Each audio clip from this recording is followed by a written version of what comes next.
We haven't talked about what the name of this group means, right? So Tupamaros it's a movement for national liberation. Tupamaros refers to an indigenous leader in Peru in the late colonial era in the late 1700s, Tupamaro II, who said he was a descendant of the last Inca emperor, right? And he leads this like massive, probably the most serious military challenge to Spanish colonialism in the Andes. It fails. And he's forced by the Spanish authorities to witness the execution of his own family, his wife, his kids, and then he's like tortured. But he's alleged to have said before he's killed, "I will return and I will be millions."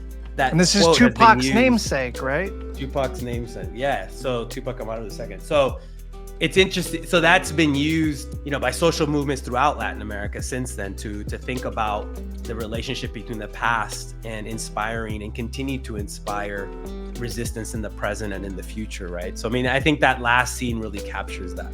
The struggle continues, and that maybe whether the struggle was vindicated by the fact that two of their leaders later were elected president of Uruguay.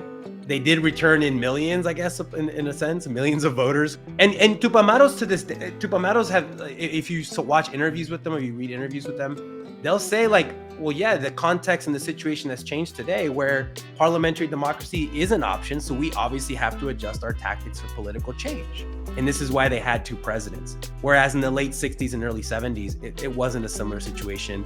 And they would say we were forced to adopt revolutionary violence to try to take out this authoritarian regime.